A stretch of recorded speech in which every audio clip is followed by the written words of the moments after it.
Est-ce que quand vous arrivez dans un business, vous essayez d'analyser et de savoir comment celui-ci fonctionne? Me concernant, c'est systématique et je trouve ça passionnant. Aujourd'hui, je me trouve en train de faire une croisière dans les Caraïbes. Je me trouve actuellement aux Bahamas, comme vous pouvez le voir derrière. Et je vais analyser avec vous dans cette vidéo le chiffre d'affaires du bateau de croisière sur lequel je me trouve. D'ailleurs, en voici un bref aperçu. Je te laisse regarder quelques vidéos. C'est un très beau bateau qui a une valeur de 560 millions. Et on va voir ensemble le business model et le chiffre d'affaires avec le bénéfice estimé à la louche. Tous les chiffres que je vais te donner dans cette vidéo, c'est à la louche. C'est un peu de la prédiction que je fais. Donc, tu m'en tiendras pas à rigueur si c'est pas les chiffres exacts. On va voir un petit peu ensemble comment ça fonctionne dans cette vidéo. C'est parti!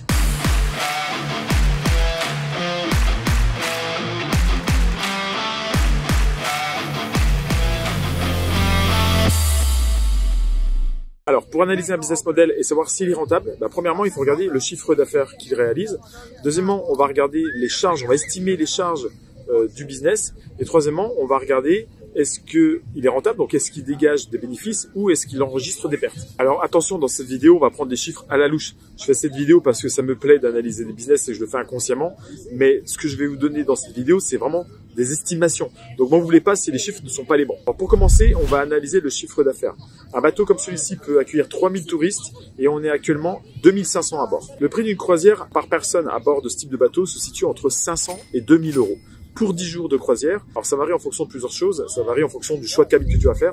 Il y a des cabines intérieures qui n'ont pas de fenêtre, forcément c'est moins cher. Il y a des cabines qui ont vue sur la mer, il y a des cabines qui ont balcon sur la mer. Et puis ça va dépendre aussi du forfait boisson que tu vas choisir. Tu as des forfaits sans boisson, tu as des forfaits avec boisson sans alcool, tu as des forfaits avec alcool. Donc bien sûr, tout ceci va faire varier le prix de ta croisière. Alors prenons une moyenne de remplissage de 2500 personnes sur le bateau avec un panier moyen de 1000 euros. Ça fait 2,5 millions pour une croisière de 10 jours. À mon sens, ces bateaux-là, ils doivent les exploiter un maximum comme les avions, ils doivent pas laisser le temps mort. Donc ils doivent tourner en permanence. Donc 2,5 millions pour 10 jours, ça fait 7,5 millions par mois. Par an, ça fait donc 90 millions de chiffre d'affaires. Passons maintenant aux charges. Alors les charges, c'est la partie la plus difficile à évaluer. Sur un bateau comme ça, il y a 2000 personnes employés qui sont là pour faire le service, pour faire l'entretien, pour faire les animations, pour faire la navigation et toutes les tâches qui sont rapportées à ce bateau. Donc 2000 personnes, t'imagines, sur 2-3 000 invités, ça fait quasiment un employé par touriste, donc c'est énorme. Le service est vraiment tip top. D'ailleurs, à titre d'exemple, ils passent 2 fois par jour dans ta cabine pour te refaire les lits, pour te changer les serviettes. Voilà, donc il y a beaucoup de personnel. L'avantage qu'ils ont, à mon avis, c'est qu'ils travaillent dans les eaux internationales, donc ils doivent avoir des salaires quand même assez bas. Il y a beaucoup de personnes d'Asie qui travaillent sur les bateaux, notamment d'Indonésie, des Philippines, donc avec des salaires très bas à l'origine. Ceci dit, ils gagnent 3 fois plus en travaillant sur le bateau que dans leur pays respectifs. Donc l'estimation que je vais faire là, c'est vraiment à la louche, encore une fois. On va prendre donc 2000 employés sur le bateau avec un salaire moyen de 1000 euros par mois, ce qui nous fait 2 millions de charges salariales par mois. On va rajouter à ça l'entretien du bateau et l'essence. Alors l'essence, je sais pas exactement combien ça consomme.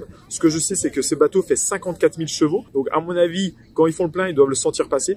On va prendre en termes de charges mensuelles 1 million d'euros pour l'essence et l'entretien du bateau. Et troisièmement, on va prendre la nourriture et l'alcool, puisqu'ils sont à volonté, donc ça représente aussi, je pense, une grosse charge. On va prendre 1 million par mois.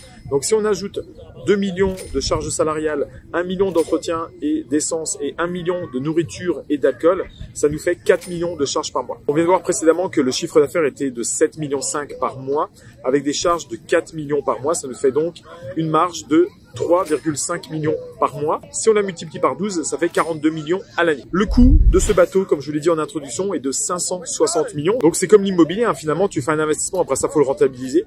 Donc si tu veux calculer la rentabilité du bateau, eh bien tu vas prendre 42 millions divisé par 560 millions de coûts de construction et tu arrives à une rentabilité de 8,4%. Autrement dit, il faut 13 ans et demi à peu près, on peut arrondir même à 15 parce que tous les chiffres que je te donne sont vraiment à la louche, 15 ans pour amortir ce bateau. Voici pour cette analyse succincte du business model de la croisière, j'espère que ça t'a plu. Dis-moi en commentaire s'il y a des chiffres qui te semblent exacts ou alors si au contraire il y en a qui te semblent surévalués ou sous-évalués. Ça m'intéresse beaucoup d'avoir ton avis. Je te propose également de t'inscrire à la chaîne si ça t'a plu. Pense à activer les notifications et on se retrouvera dans une prochaine vidéo. Je te dis à très bientôt. Salut!